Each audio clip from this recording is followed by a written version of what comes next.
NFL draft season, baby, with the Shrine Bowl practices underway. Collegiate players are hoping to impress NFL coaches and scouts to increase that sweet, sweet draft stock, and we're going to be talking about that today. And what's crack-a-lackin'? It's your boy Broshmo, just in case you did not know. So go ahead, become a bro and subscribe. Leave this video a thumbs up if you enjoy the content as always. Let me know what you think in the comment section below. Let's have that nice, beautiful football discourse. Special thanks to today's sponsor, Underdog Fantasy. When you sign up with promo code Broshmo, they will match your deposit anywhere up to $100. So remember, sign up with promo code Broshmo, and remember, my friends, bet responsibly. Let's go ahead, get into this sucker. I want to start talking about Zay Flowers, and I'll talk about a variety of different players, even though they might not have their individual template here with the nice little fancy their season stats and their height and weight, but I'll try to talk about as many players as I can, guys that caught my eye. But Zay Flowers was definitely looked like probably the one of, if not the best receiver out there. Like, he was just so slick as a route runner. He plays real fast, real smooth, while fluctuating his gears during the route. The size, obviously, probably going to be a concern. He came in 5'9", 182. Kind of is what it is. He is that speedy threat that teams will be looking for this season. A lot more of his production wasn't as schemed up as it was in 2021. As we saw in 2021, he would go into the slot, and we would see like jet sweeps, end arounds, and screens. And then if he was out wide, okay, you're running some sort of vertical route, and that was about it. This year, he actually ran more of a complete route tree, and he looked really good doing it. Like, very fluid route runner. Like, he kind of gives you Chris Olave was very similar last season. Gives you those type of vibes, but very fluent after catching the pass as well. So you get that Jahan Dotson type of slickness, but size will be a concern. But he has done a really good job this week, and actually, because he came in as such a highly sought out prospect, he's kind of elevated this guy's stock here. Starlin Thomas, the fifth cornerback out of UAB, because he's actually guarded Flowers quite a few times, and he hung with him down the field, like legit. Like, Thomas is absurdly, he's going to test out really well. He's very fast, and honestly, his most impressive reps was going stride for stride down the field with Zay Flowers. So I think he's done a lot to help his stock. 5'10", 194. His length is arms 30 inches, 30 and 3/8 inches, so it just clears that 30-inch threshold. So that's fine. But I mean, this cat's been very productive for UAB over the course of his career this past season. 9 pass breakups. I think if we go back to last season, here he had another 9 pass breakups, 2 interceptions. Penalties have been a problem for him. He had 6 in 2021, 7 in 2022, so he can get a bit handsy. Big plus here, though, he does have return experience, so you like to see that. And he had an interesting road, as he was formerly at Alabama State, I believe. No, it was a state champion. I thought I said he was from Alabama State. I was like, wait a minute. No, he's not. No, he's an Alabama State champion in track in the 100-meter. There we go. That's how you read that sentence. But he did miss 2020 with a knee injury. Haven't seen any other injury concerns, though, with him. So the dude's got the speed. He's explosive. I think coming in, I had concerns about how would he deal with a more shifty receiver. Like, I had questions about, okay, well, how's the change of direction? Could he be fluent if having to go horizontal across the field? And honestly, I'm okay with it. I don't mind it. He does struggle with physicality. If you go actually to his tape, he struggles with more physical receivers, and that's actually where a lot of the penalties stem from. But I think he's put on a good show and really helped out his stock this week. A corner that's not on here that I do want to talk about, because I'm going to be talking about a buttload of receivers after this point, but I do want to hit on Travius Hodges Tomlinson. I am starting to get the Ardarius Washington vibes. Came in 5'7", 175. Atrocious size. He has sub 30-inch arms, so it's a concern. He did have a buttload of penalties this year, 14. So just wanted to mention him. I think he's a guy that you could probably see his stock flounder a bit, which is a real shame, but I still think, for me, I would still take this guy early day 3, but that size is much worse than I thought it would be. But on to the next, being Shaquan Davis out of South Carolina State. And first off, this dude measured out ridiculously, like legitimately 6'5", 217, right? And then 34 and an eighth inch arms. Are you serious? That's ridiculous. Now, I didn't really notice some day one of practice, especially after the measurables. I was like, oh man, he's totally gonna I can't wait to see him. And he literally did not much of note. But day 2 of practice was a whole lot better, as he made a few highlight catches and showed some nifty footwork on the sideline. He showed good separation, it's much better than I anticipated. But drops were a huge issue. Just because you can make the highlight catches doesn't mean you have consistent hands, and that's a thing. He had a 20% drop rate last season, and the year before that, I believe it was in the same ballpark, around 14. Actually, I could check this real quick. I literally have the ability to check this real quick. Quan Davis, what was your rate in 2021, my friend? And it was a staggering 17.3%. So he has an 18, because he's been playing a lot of snaps. He's got a wealth of experience, but his hands never were really that consistent. 18.5% career drop rate. That is alarming, but the tools are there. I think this dude made himself some money, because I thought he was listed on South Carolina State's website as, I think, 6'5" or 6'4", 180. So you coming in 37 pounds bigger than we thought you would be. Ooh-wee. That is mamma mia nice. All right, then we got A.T. Perry, which shouldn't be a surprise to anybody. Tested out slightly smaller than you anticipated in terms of his height and build, as he ended up being sub 200. He's 195. Where you at? Right here. 195, and he's at 6'3" and some change. So just slightly smaller, not a big deal. However, the length is incredible. The wingspan is unreal. 33 and 6 1/8 inch arms is unbelievable. He has been literally a highlight when it comes to his route running, how slick, how smooth he is.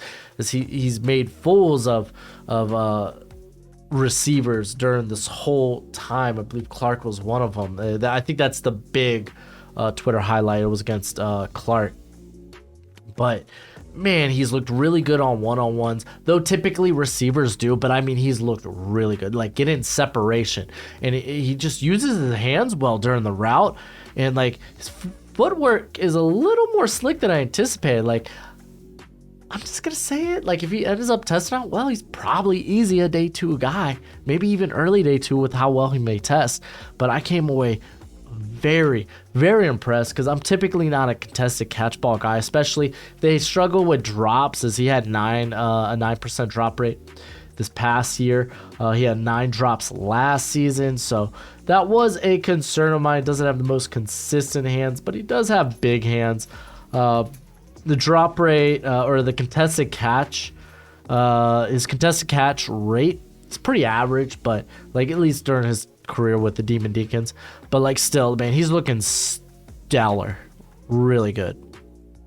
And then we're gonna stick with the offensive side of the football with Mason Brooks out of Ole Miss, and this one's an interesting one, because he ends up measuring out pretty well, because he was at the Hula Ball as well, and I thought he looked pretty solid there. But 6'5", there we go, 309, 33 and 6/8. So quarter inch, or so not quarter inch, but like it's almost 34 inch. Let's just go with that.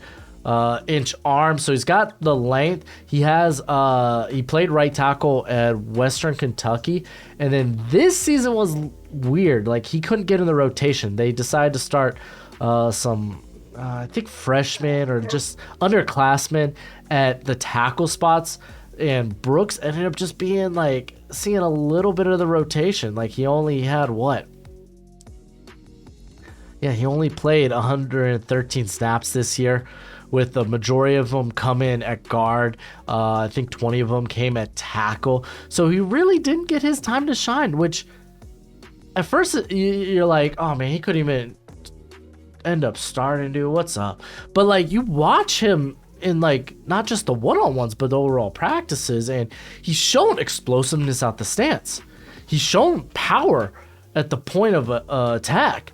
Like, I think this dude's making money during this process, because, like, I don't know why Ole Miss had this guy riding the pine, because I was like, oh, man, it wasn't injury or anything. I don't know what was up. I don't know. Lane Kiffin, you got a lot of explaining to do. But, yeah, I was shocked. He's looked really good. He's been one of the better-looking offensive linemen. We'll talk about another one here. I briefly want to mention, on the interior, I think it's Juice Scruggs, probably out of Penn State, looks the best. He measured out well, 6'3", 303, 33 and a third inch arms. So he's looked good. Huge hands too, by the way. But I think he's probably looked good looked the best thus far among the interior guys. You could also, I mean, we should give shout outs to was a Tony Maffei and Ricky Stromberg. It's like, yeah, these guys are like legit early day 3, borderline maybe day 2 guys. They've looked good as well. I think Jackson Kirkland, which it's wild because he ended up having to pull out of the Shrine Bowl just last year, but he's returned here this season, and I think he's looked solid. Like I think he's looked all right. Like he legit he looks like a mid-round guy, like a good 5th rounder to have there at the guard position. But let's go ahead and talk about the other tackle I have here, Kobe Swordsdale. Figure out how to pronounce it later. But out of William and Mary, so I haven't watched this tape, admittedly, but this guy was really impressed. Now he's got a few things going against him. He's just under that 33-inch threshold when it comes to arm length for tackles. So he's got that, but he's 6'6", he's 301, and I really think he's facing a good edge rush group here, and he has looked good. Like his footwork is good, his kick slide is good. Like I like this cat's movement skills. I haven't really gotten it on the William and Mary tape. I can't lie. This is my first time seeing this cat, but it makes me want to see more. Opposed to, for example, there's Theo Benedict out of British Columbia. First off, have no idea how I'd be able to find tape on him. I guess Google, YouTube maybe, but he has struggled so hard at these practices. I'm like, I don't think I need to watch this guy's tape. So it's like with Kobe here, I want to look at more, because like I think this could be a good day 3 sleeper here. He is really, really impressed. Any other notes I have on these guys maybe I want to tell y'all? Oh, Luke Haggard. It looks like he was taking a lot of guard reps. So they're looking to move. Maybe the NFL's looking at him more as a guard prospect. So I just, made a note there just in case. I don't think really I have much to say about much of these other guys. I kind of said what I said with the interior. So yeah, let's just keep moving with AJ Finley. Probably one of the more impressive defensive performances.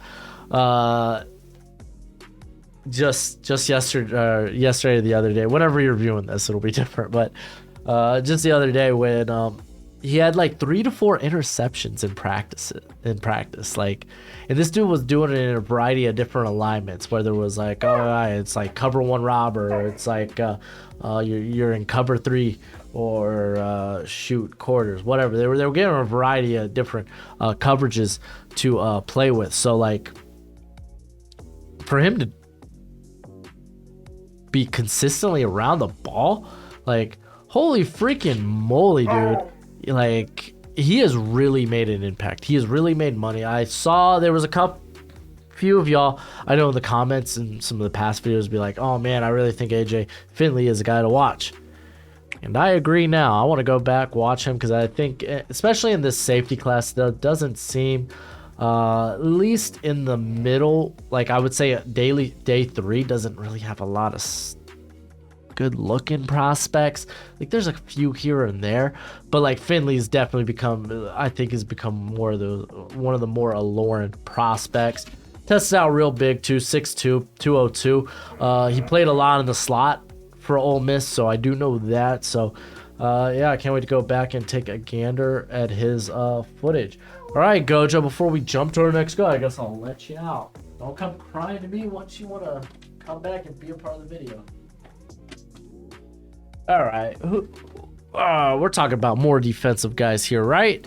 We sure are, with O'Shane Mathis out of Nebraska, former TCU guy that I was actually pretty high on for last year's draft class. If you go back to like my like beginning draft videos, O'Shane Mathis was like for like the 2022 class, O'Shane Mathis was one of my sleeper picks, I believe, to have a breakout season before he went ahead and just didn't do that in 2021. Matter of fact, in 2021, only ended up having 30 pressures, 4 sacks. This year, 33 pressures, 3 sacks, 16% win rate, so it's not great, but came in, measured out exceptionally well, like almost 35-inch arms. Kind of ridiculous at 6'4", 247. Very, like, just insane. And he has probably been maybe the best looking pass rusher. Like, this he looks twitched up. He's winning with length. He uses that length exceptionally well. He's just looked really good. And I don't know, man. The transfer to Nebraska didn't really do anything, but like, I think he's probably talked himself back into a draftable grade. I still think he's probably like a middle to late day 3 area, though. He's just looked so impressive here at the Shrine Bowl. Kudos to him. Good on him for that. I do want to talk about another edge rusher in BJ Thompson, mainly because he came in a little bit thicker, and he's still sub 240. Well, I mean, dude, this cat was what? He was a former tight end. Let me see if I can find where he initially weighed. Oh, I should have put that. Because, like, honestly, like, I wrote down after, because I did my pre-eval for him prior to the season. I was like, weight, strength is going to be the biggest concern for him. But he does have a build that can pack on weight. He really does. But I said, he's stupid fast, stupid explosive. And you know what? He's been stupid fast, stupid explosive. And with that 6'5", 238, with that 6'5" frame, he's got a wingspan of 34 and a 38-inch arms. So he's got that good wingspan. Like, he can fill out that frame. Like, this is a dude that formerly played what? He played essentially everywhere in high school, but like initially came in and was like a tight end. Like, and I like that he's got special team experience. Like, going back to his days of Baylor, he actually had 2 block kicks. So it's like, you love to see that. So it's like, he's probably a developmental guy, but holy smokes, like, man, this is a developmental guy you mind developing one bit, man. Like, a dude that has the frame to put on bulk, but like, he's just stupid fast, stupid explosive. Like, good on him, man. He had a great week. Any more of these edge rushers I want to talk about. I think I do want to talk about some of the interior players actually mainly. I know Habakkuk Baldonado, he's actually had a very productive few days here. I say here, I'm not there. I'm viewing it. But there at the Shrine Bowl. The Texas prospects on the defensive interior. Keandre Coburn, he's pushed pockets well. He's just been very solid, very good.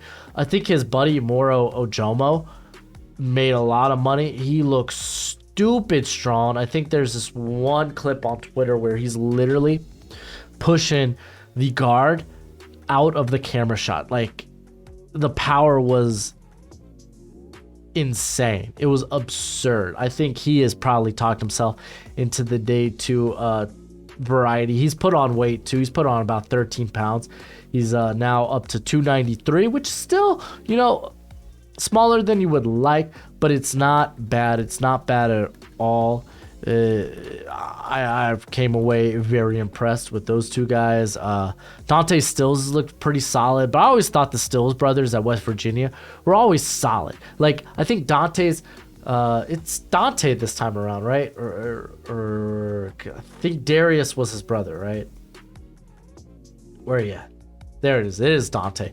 So Dante actually has way better measurables than his brother did, which is nice to see. He's sitting there at 6'3", 289. His brother was like 6 foot, 270, 280. So it was a tough road ahead for him. And it's not like neither of them were like exceptional athletes. But I think Stills, or I say Stills, they're brothers. They have the same last name. I think Dante is probably the better athlete of the two. And I thought he's looked pretty solid. I think he's going to be like a solid, like late day 3 guy. I really, really do. And then the final person I want to talk about on this list is Demario Douglas out of Liberty. I know, size, it sucks balls. It's 5'8", 175. When it comes to his length, where's the length, my friend? Here we go. He's just over 30-inch on the arm, so you don't mind that. But this is a cat that he has looked exceptionally good as a route runner. Like, no duh. The dude's fast. The dude's explosive. He's quick. That's kind of his game. He's explosive as a runner. He's ran really good routes there at the Shrine Bowl. He has worked out a bit as a punt returner, which that kind of makes sense. He has 2 punt returns for touchdowns over the course of his career. He just had over 400 return yards last year. And while he's probably destined to be kind of a gadget player, a guy you could operate out of the backfield. Like, he had over 100 yards this past year rushing the football, so he's definitely a guy you probably want on jet sweeps or just get the ball in his hands and have him force missed tackles. He had 24 missed tackles this past year. He's actually showed very sure hands, but he's definitely a gadget player with good return capabilities. That's probably going to be someone you draft in like the 5th, 6th, 7th round, but like, he's done it to a great degree that he's probably one of these guys who doesn't have ideal size, but just knowing what you can do with him, he's probably going to get drafted, I think. I think he's definitely made his way into a draftable grade there. So I came away pretty darn impressed with him. But yeah, let me know what you've thought of the Shrine Bowl or the Shrine Bowl practices thus far. Who's impressed you? I wish there was more corners that really like stood out, but to be fair, like one-on-ones with receivers, it's a disadvantage for the corner. So really, it's the 7-on-7. I think the 7-on-7 drills, you probably get a better feel of what they are at corner. But yeah, not a lot of them have really like stood out to me thus yet. But let me know what you think in the comment section below. That's it for the video. Go ahead, do the YouTube thing. As always, until next time, you be easy, my friends. Later.